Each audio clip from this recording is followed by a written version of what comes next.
சிவாஜி கிருஷ்ணமூர்த்தி அடிச்ச அடியில மக்கள்லாம் சந்தோஷமா இருந்து அந்த வீடியோக்கு வந்து பயங்கர ஒரு வரவேற்பு கொடுத்து சப்போர்ட் பண்ணீங்க. அதாவது ஒரு தப்பை தட்டி கேட்டதுக்காக மக்கள்லாம் நீங்க சப்போர்ட் பண்ணீங்க பாத்தீங்களா, சல்யூட் உங்களுக்கு. இதே மாதிரி தொடர்ந்து சப்போர்ட் கொடுங்க. அதே மாதிரி இந்த வீடியோல இன்னொருத்தரையும் புழக்க போறோம். அவரும் சிவாஜி கிருஷ்ணமூர்த்திக்கு ஈக்குவலான ஒரு ஆளு. என்ன அவர் கொஞ்சம் பச்சையா திட்டுவாரு, இவர் கொஞ்சம் டீசெண்டா திட்டுவாரு. மத்தபடி ரெண்டும் கழுசுற கேஸ் தான். எவ்வளவு ஒரு தேவடியா முண்ட நிக்கித்தான் ஒருத்தி எவ்வளோ திட்டத்தட்ட தற்குறி தான். யாரை பத்தி பார்க்க போறோம் அப்படின்னா, சாட்டை எடுத்து நாட்டை திருத்து அப்படின்னு சொல்லிட்டு ஊரை ஏமாத்திட்டு இருக்கவர் தான் நம்ம சாட்டை துரைமுருகன். அதனால இந்த சாட்டையை எடுத்து நாட்டை திருத்துறதுக்கு முன்னாடி இவரை கொஞ்சம் திருத்திட்டு வரலாம். வாங்க வீடியோக்குள்ள. தமிழ் சினிமாவில் உள்ள டாப் ஹீரோஸ்லாம் பாத்தீங்கன்னா வில்லன் அடிச்சு பறக்க ஓட்டுறதை நீங்க பார்த்திருப்பீங்க. அப்படிப்பட்ட டாப் ஹீரோஸே இவரை அடிச்சு பறக்க ஓட்டுருக்காருங்க. இந்த டாப் ஹீரோஸ்ல கடைசியா ஒரு ஹீரோ இருக்காரு, அவர்லாம் சரியான பயங்கரமான ஒரு ஹீரோங்க. அப்படிப்பட்ட ஹீரோவே இவர் அடிச்சு தொங்க விட்டுருக்காருங்க. அந்த ஹீரோ யாருன்னு உங்களுக்கு தெரிஞ்சுக்கணும் அப்படின்னா இந்த வீடியோவை கடைசி வரைக்கும் பாருங்க, தெரியும். அதுல உள்ள ஹீரோ தான் நம்ம சூப்பர் ஸ்டார் அவர்கள். எப்படி பறக்க விட்டார் அப்படின்னா, ஒரு மைக் மட்டும் அண்ணனு கிடைச்சுன்னு நினைச்சோங்களேன், ஒட்டுமொத்த கரியரும் க்ளோஸரா அந்த மாதிரி இருக்கும். அதுக்கு உதாரணம் தான் இந்த ஒரு வீடியோ. பார்த்துட்டு நான் கேம் ஆரம்பிச்சு ரொம்ப நேரம் ஆச்சு. நீ மராட்டிய, நீ பச்சை தமிழ் என்ன தெரியுமில்ல? 50 வருஷத்துக்கு முன்னாடி என் தாத்தா யாரோ பாம்பேக்கு போக்குவரத்துமா அதுக்கு அவங்க ஆத்தா கூட ஒண்ணு ஆத்தா தப்பிச்சிருக்கணும், இல்ல தாத்தா தப்பிச்சிருக்கணும். அதானே உண்மைதானே? நான் மராட்டிய ரஜினிகாந்தே மராட்டியர் என்று சொன்னா அவங்க அம்மாவே கௌரவப்படுத்த அர்த்தம்.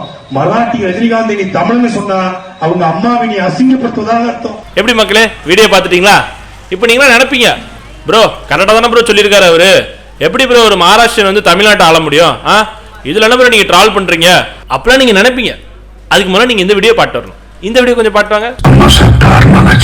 75 வயது வரைக்கும் அவரை போல ஆக்டிவா இருக்கணும் அப்படிங்கிறது உண்மையிலே வந்து ஒரு பெரிய வரம் தான். நாமெல்லாம் வந்து அந்த வயசுல அவரை போல ஆக்டிவா இருப்போமா அப்படிங்கிறது கேள்விக்குறி. ஆனா அவர் கடந்து 75 வயசு வரைக்கும் அவர் என்ன பண்ணியிருக்காரு. 75 வயசுல வந்து நிறைய பெரிய மனிதர்கள் இருக்காங்க ஊருக்குள்ள, பாத்தீங்களா? இப்ப எடுத்துடலாமா மக்களே? ஸ்டார்ட் அடிச்சிடலாமா? அடிச்சுதான் மக்களே ஆகணும். இவனெல்லாம் அடிச்சுதான் ஆகணும். ஏன் அப்படின்னா, அதாவது 2017 சூப்பர் ஸ்டார் வந்து நான் அரசியலுக்கு வருது சிஸ்டமே சரியில்லை செயற்பட வர அப்படின்னு வரும்போது இவனும் அண்ணன்லாம் சேர்ந்து சிஸ்டமா மைதான்னு சொல்லி அடியன்னு அடிச்சுட்டு, இன்னைக்கு என்னன்னா பார்த்தா அவர் அண்ணன் சொல்றாரு, சூப்பர் ஸ்டார் ஏசியாவோட சூப்பர் ஸ்டார்னா நம்ம ரஜினிகாந்த் அவர்கள் தான் அப்படிங்கிறாரு. இவர் என்னடாருன்னா, ரஜினிகாந்த் மாதிரி ஒரு சிறந்த மனிதரை நான் பார்த்தது இல்லைங்க. ஒரு பெண்மணிக்கு வந்து நகையை போடுறது எப்படிப்பட்ட, இப்போ வந்து அவர் அரசியல்லாம் வரல, ஆனா சில பேர் பார்த்தீங்கன்னா அரசியல் வந்துட்டு ஸ்டூடெண்ட்ஸ்லாம் ஸ்டேஜ்ல ஏற்றி டான்ஸ் ஆடிட்டு இருக்காருன்னு சொல்லி அந்த இரவை அடிக்கிறதுக்காக இந்த இரவை தூக்கி வச்சு உமா கொடுத்துட்டு இருக்காரு. என்ன மக்களே இது? இப்படிப்பட்ட ஆளை அடிக்கணுமா அடிக்க கூடாதா? இதெல்லாம் எப்ப நடந்துச்சுன்னா, டிவிகேன்னு ஒரு கட்சி வர்றதுக்கு அப்புறம் தான் இந்த மாதிரிலாம் நடக்குது. டிவிகேக்கு முன்னாடிலாம் பாத்தீங்கன்னா இந்த ஆளை அடிக்காத ஆளே இல்லை. இந்த ஆளை அந்த லெவலுக்கு போட்டு அடிச்சாங்க. வயசானவர் என்று கூட பாராமல் போட்டு அடி அடி என்று அடித்து விட்டு இப்ப என்னடா இப்படி வச்சு கொஞ்சிட்டு இருக்கீங்க. இந்த லிஸ்ட்ல ரெண்டாவதா எந்த ஆக்டர் இருக்காரு அப்படின்னா, அதாவது ஒரு ஆக்டருக்கு அவரோட ஃபேன்ஸ்னா உயிர், அவ்வளவு பிடிக்கும். ஆனா இந்த ஆக்டருக்கு மட்டும்தான் அவங்க ஃபேன்ஸை கண்டாலே பிடிக்காது. போங்கடா, அந்த லெவலுக்கு திட்டுற லெவலுக்கு போவாரு அவங்க ஃபேன்ஸை கண்டா. அந்த அளவுக்கு இந்த ஹீரோக்கு பிடிக்கவே பிடிக்காது அவங்க ஃபேன்ஸை. ஆனா அவங்க ஃபேன்ஸ் சாதாரணமானவங்க இல்லைங்க. அதாவது அண்ணனுக்கு ஒண்ணுனா அண்ணனே அடிப்போம் அந்த லெவலுக்கு பாத்தீங்கன்னா, அவர் ஹீரோக்கு ஒண்ணுனா ஹீரோவே அடிக்கிற லெவலுக்கு போவாங்க. அவங்க தான் இந்த ஹீரோட ஃபேன்ஸ். அந்த ஹீரோ யார் அப்படின்னா, நம்ம கேம்பாச்சி. இந்த டப்பா பொருது சத்து நிறைஞ்சது, உடம்பு நல்லா வலுவாத்துக்கு சத்தியமித்ரா குடிங்க, தெம்பா இருங்க. சாரி சார், தப்பா எடுத்தாங்க.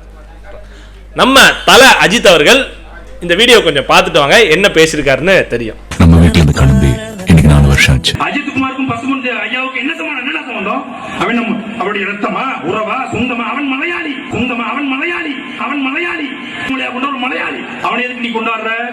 வேதாளம் படம் வந்துச்சுன்னா அவன் சூடத்தை ஏத்துறான், அப்படியே சூடம் உடம்புல போட்டு எரிஞ்சு சாகணும். அயோக்கிய நாய். இங்கிட்ட தேவரப்படுத்த போறான், இங்கிட்ட அஜித் குமார் படுத்த போறான். அயோக்கிய பயிரடா, அடிச்சு மண்டையை உடைச்சு. பாத்துட்டீங்களா? பின்னங்க ஒரு மலையாள ஆக்டர் வந்து தமிழ்நாட்டில் வந்து நான் தான் கெத்துன்னு சொன்னா தமிழ்நாட்டு மக்களுக்கு எப்படிங்க இருக்கும்? கரெக்டாக தானங்க பேசியிருக்காரு அப்படின்னு நீங்க நினைக்கலாம். அதுக்கு முன்னாடி நீங்க இந்த வீடியோ பார்த்துட்டு வாங்க மக்களே, அப்பதான் தெரியும். திடீர்னு ஒரு அஜித்தை புகழ்றாரு, அஜித்தை பாராட்டுறாரு. விஜய் அரசியலுக்கு வந்ததுனால அஜித்தை பாராட்டுறாரு, விஜய் அரசியலுக்கு வந்ததுனால அஜித்தை பாராட்டல. Once a Ajith fan always Ajith fan. நான் இன்னைக்கு இல்ல அன்னைக்கு எப்போதுமே அஜித் ரசிகர் தான். 2018லயே ஒரு ஊடகத்துக்கு கொடுத்த பேட்டியில நான் தெளிவா சொல்றேன், அஜித் ரசிகன், அஜித் வெறியன், அஜித் படம் எந்த படம் வந்தாலும் முதல் நாள் முதல் காட்சி பார்த்தேன். ஆனா அஜித் ரசிகன் என்பது ஊரறிஞ்ச உலகறிஞ்ச இன்னைக்கு நம்ம பாத்தீங்களா? எடுத்துடலாமா? இன்னொரு அடி அடிச்சிடலாமா? போ போ சரி போ. அடிச்சது கரெக்டா? எதுக்கு அப்படின்னா, அதாவது கொஞ்சம் வருஷத்துக்கு முன்னாடி அவனா மலையாளி ஆக்டர், அவனை போய் தமிழ் ஆக்டர் அப்படின்னு சொல்லி அஜித் அவர்களும் ரொம்பவே கொச்சையா ஒரு அரசியல் மீடியால பேசிட்டு, இன்னைக்கு என்னடானா என்ன உங்க ஹீரோக்கு மட்டும் தான் கூட்டம் வருமா, எங்க அஜித் அவர்கள் வந்தா கூட்டம் எப்படி கட்டும் தெரியுமா, தென் மாவட்டம் ஃபுல்லா நாங்க தான், தெற்க ஃபுல்லா நாங்க தான், திருநெல்வேலியில நாங்க தான், மதுரையில நாங்க தான் சொல்லி அஜித் இந்த அளவுக்கு முட்டு கொடுத்து மேல தூக்கி விடுறாரு. இதே வாய் தான் இன்னைக்கு அஜித்தை போட்டு பொழந்துட்டு இருந்தாங்க. என்னங்க இப்ப தெரியுதா இவருக்கு நாங்க ஏன் ஓட்டன்னு பேர் வச்சிருக்கோம் அப்படின்னு. அதனால இவர் என்ன பேசினாலும் அந்த ஓட்டைக்குள்ள குழியில விழுந்துரும், நாளைக்கு அது காணாம போயிடும். பாத்துக்கோங்க மக்களே. லிஸ்ட்ல 3ஆவது ஒரு ஆக்டர் இருக்காரு. அவர் சாதாரண ஆக்டர்லாம் இல்லைங்க. அதாவது நம்மளாம் பொதுவா யாராவது அடிச்சோம் அப்படின்னா அடிதான் விழும், ஆனா இவர் அடிச்சாருன்னா இடி விழும் மக்களே. இதுவே நம்மளாம் சாதாரணமா பார்த்து படிச்சோம்னா அது தமிழ், இதுவே இவர் அடிச்சாருன்னா அதான் தமிழ். யாருன்னு நீங்க கெஸ் பண்ணிருப்பீங்க. வேற யாரு? நம்ம தளபதி. அப்படிலாம் பேசாத, எவனா வந்துடா போறான். இல்ல இல்ல, இப்ப அவரு டிவிக்கே தலைவர் விஜய் அவர்களை தான் மக்களே சொல்றேன். அதாவது அழுத்தம் இருக்கு. யாருக்கு அழுத்தம் இருக்குன்னா விஜய் அவர்களுக்கு இல்ல, இதோ நம்ம ஓட்டை சரி இந்த சாட்டை ப்ரோக்கு தான் கொஞ்சம் அழுத்தம் அதிகமாயிட்டு. ஏன் அப்படின்னா சென்ட்ரல எதிர்த்து ஸ்டேட்டை எதிர்த்து ஒரு 3ஆவது கட்சியா வந்துட்டாங்க என்டிகே. என்னடா திடீர்னு டிவிக்கேன்னு ஒண்ணு உள்ள கொண்டு வந்து எங்க கட்சியே காணாம போன லெவலுக்கு பண்ணிட்டீங்க அப்படின்னு சொல்லி விஜய் மேல ஒரு மிகப்பெரிய ஆயிடுச்சு இவருக்கும் உங்க அண்ணனுக்கும். அதை பத்தி தான் இந்த வீடியோல பார்க்க போறோம்.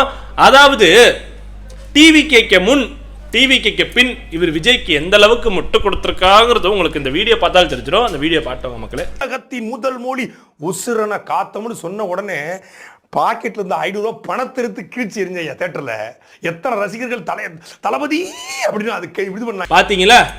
கரெக்டா தானே மக்களே சொல்றாரு. விஜய் அவர்களை யாருக்கு தான் பிடிக்காது? எல்லாத்துக்கும் விஜய் பிடிக்கும். விஜய் தமிழன், பச்சை தமிழன். அந்த தமிழன் தாங்க நமக்கு வந்து நம்ம தமிழ்நாட்டை ஆளணும் அப்படிலாம் பேசிட்டு இப்போ இந்த வீடியோ பாருங்களேன். சாட்டை இனிமே வீடியோ போடக்கூடாது, சாட்டை சேனல்ல பேசக்கூடாது. என் காலில் வந்து விழுங்கடா, சாட்டை சேனல்ல பேசாதீங்கன்னு என் காலில் வந்து விழுங்களேன். தளபதி வாழ்வாரு, நீ வாழ மாட்ட. அங்கிருந்து போய் தளபதினா இதுதான் இந்த ஏரியால டாஸ்மாக மூட சொல்லுங்கிறது. ஒரு கட்டிங்க போட்டு வந்து அவர் வாழ்வாரு. இதான் அநாகரிகமான அரசியல். பாத்தீங்களா? இதற்காகத்தான் இந்த தற்கூரி கூட்டத்தை, இந்த கேடுகட்ட கூட்டத்தை ஒழிக்கணும். ஒரு கட்சியின் கூட்டம் நடைபெறும் போது குறுக்க வந்து தளபதி தளபதி டிவிக்கு நம்பருங்க. பாத்துட்டீங்கல்ல, போட்டுருமா 3ஆவது அடியா. அதாவது அண்ணன் வந்து பாத்தீங்கன்னா என்ன சொல்லியிருக்காரு அப்படின்னா, டிவிக்கில் உள்ள எல்லா தொண்டர்களும் தற்கூரியாம், இவங்கெல்லாம் மனுஷங்களா, அனில்ஸா, கிச் கிச் கிச் கிச் போடுற சத்தம் போடுற அனில்ஸா. பார்த்தீங்களா மக்களே? அதாவது என்னோட பையன் வந்து விஜய் சாருக்கு பெரிய ஃபேனு. வாரிசுலாம் என்ன ஒரு படம் தருமா, குடும்ப படம், குடும்பங்கள் கொண்டாடும் படம்லாம் பேசினவர் தான். வாரிசு படத்துக்கு தியேட்டரை வந்து கொஞ்சம் டேமேஜ் பண்ணிடுவாங்க விஜய் ஃபேன்ஸ்லாம் சேர்ந்து.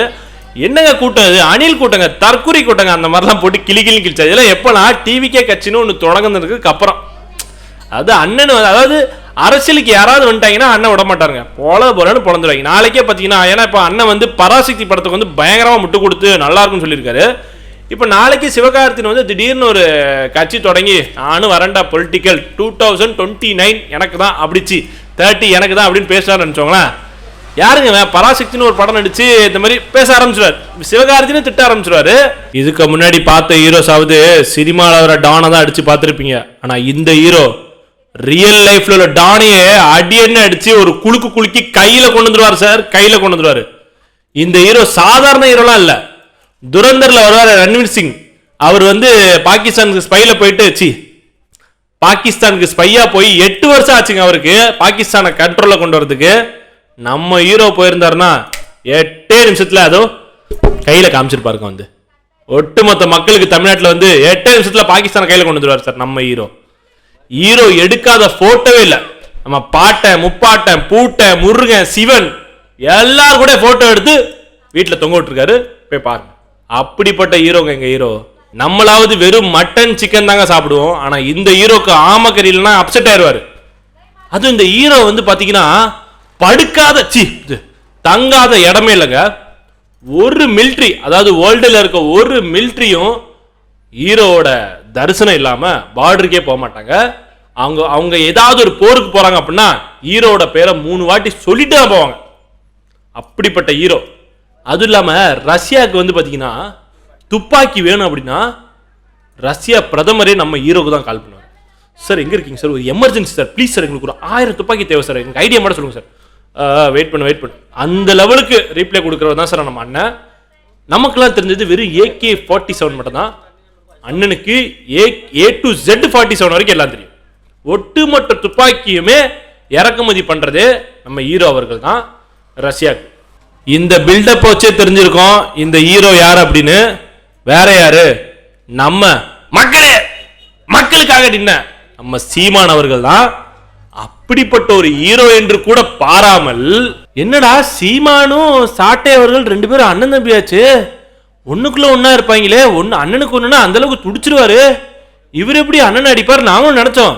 போட்டு பொழந்து வச்சிருக்காரு, வீடியோ பாருங்க. 10 பேரை ஏமாத்தினாரு, 10 பேரை சீமா அவர் வந்து ஏமாத்திருக்காரு. அவன் எதை பத்தி கேட்டாலும் பேசுவாங்க.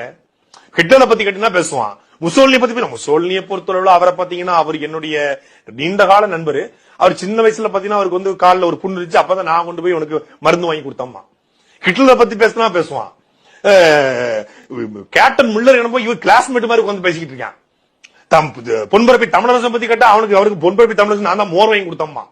இங்கிட்டு பாத்தீங்கன்னா வீரப்பனாரை பத்தி பேசினா வீரப்பனை பத்தி காட்டுக்குள்ள போகும்போது அவருக்கு அட்டைப்பூச்சி கடிச்சிருச்சு, அப்ப நான் தான் ஆயின்மெண்ட் வாங்கி கொடுத்தோம்மா. காமராஜரை பத்தி பேசினா காமராஜர் வீட்டுக்கு ஏத்து விடுதான் என் வீடுமா. முத்துராமலிங்கத்தை பத்தி பேசினா அதை பத்தி பேசுவான். யார பத்தி கேட்டாலும் 1 மணி நேரம் சளைக்காம பேசக்கூடிய மிகப்பெரிய ஒரு ஆற்றல் பிரச்சனை. ஆனா பேசுறது அத்தனையும் போய் பாத்தீங்களா. அதாவது சாட்டை கிட்ட ஒரு நல்ல பழக்கம் இருக்கு. அண்ணனுக்கு ஒரு பிரச்சனைனா அண்ணனே அடிப்புங்கிற மாதிரி அண்ணனே தப்பானாலும் அண்ணனே அடிப்பாருங்க அதே சாட்டையால. பாத்தீங்களா, இவங்க கட்சி வந்து மண்ணோட மண்ணா போனதுக்கு காரணம் டிஎம்கேவோ ஏடிஎம்கேவோ டிவிகேலாம் கிடையாது, இவரு இவங்க அண்ணனும் தான். எப்படி நல்ல காம்பினேஷன்ல இந்த மாதிரி காம்பினேஷன். அதாவது இந்த அண்ணனை பத்தி ஒரு டாக்குமெண்ட்ரி வீடியோ வேணும் அப்படின்னா கீழே கமெண்ட்ல ஆமக்கரின்னு டைப் பண்ணுங்க, டாக்குமெண்ட்ரியோட வரும். Until then bye, see you, Tata.